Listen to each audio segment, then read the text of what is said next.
In December 1941, could a single morning of chaos really drag America into a global war it desperately wanted to avoid? You are a sailor stationed at Pearl Harbor, the sun barely rising over the calm waters of Oahu. The smell of salt and engine oil fills the air as you prepare for another routine day. But the distant hum of aircraft engines grows louder, and your heart skips a beat. Those aren't American planes. The first bomb hits Battleship Row, the explosion shaking the ground beneath your feet. Smoke billows into the sky, and the acrid stench of burning fuel stings your nostrils. You scramble to your post, the screams of your comrades echoing in your ears. The Japanese planes swarm like locusts, their red sun insignia glinting in the sunlight. Torpedoes slice through the water, slamming into the USS Arizona with a deafening roar. The ship erupts in flames, its hull splitting open like a gutted fish. You grab a fire hose, the heat from the inferno scorching your skin. The water hisses as it hits the flames, but it's no use, the Arizona is gone. Around you, men leap into the harbor, their uniforms on fire, the water boiling with chaos. The second wave of bombers arrives, their payloads raining down on the airfields. Hangars explode, sending shrapnel flying in every direction. You duck behind a barricade, the ground trembling with each impact. The USS Oklahoma capsizes, its massive hull rolling like a dying whale. Men trapped inside pound on the steel walls, their cries muffled by the chaos. You want to help, but the Japanese planes are relentless, strafing the harbor with machine gun fire. You spot a group of sailors manning an anti-aircraft gun, their faces streaked with soot and sweat. You join them, your hands trembling as you load the ammunition. The gun fires, its recoil jolting your shoulders, but the planes keep coming.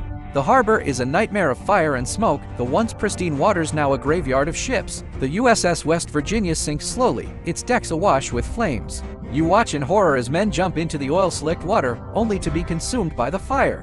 By the time the last plane disappears, the harbor is a smoldering ruin. The smell of death hangs heavy in the air, mingling with the acrid smoke. You collapse on the dock, your uniform soaked with sweat and seawater. The next day, President Roosevelt addresses the nation, his voice trembling with anger. Yesterday, December 7th, 1941, a date which will live in infamy, the United States of America was suddenly and deliberately attacked. You listen, your fists clenched, your heart burning with rage. The attack on Pearl Harbor leaves 2,403 Americans dead, 1,178 wounded, and a fleet in ruins. But it also awakens a sleeping giant. Across the country, men line up at recruitment offices, their eyes filled with determination. You are reassigned to the USS Enterprise, one of the few carriers spared from the attack. The ship's deck hums with activity as planes are loaded with bombs and torpedoes.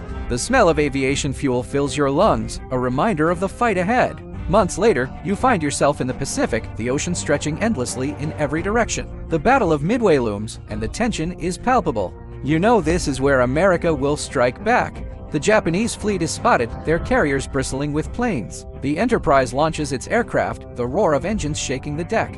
You watch as the dive bombers disappear into the clouds, their mission clear. The first bomb hits the Japanese carrier Akagi, the explosion tearing through its flight deck. Flames engulf the ship, its crew scrambling to escape.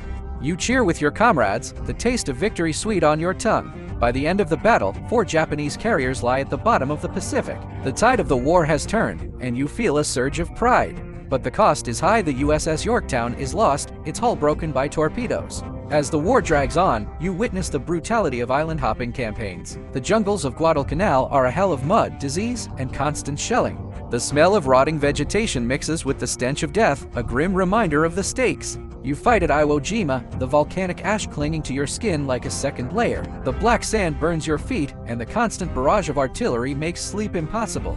But you press on, driven by the memory of Pearl Harbor. The flag raising on Mount Suribachi is a moment of triumph, the sight of the stars and stripes filling you.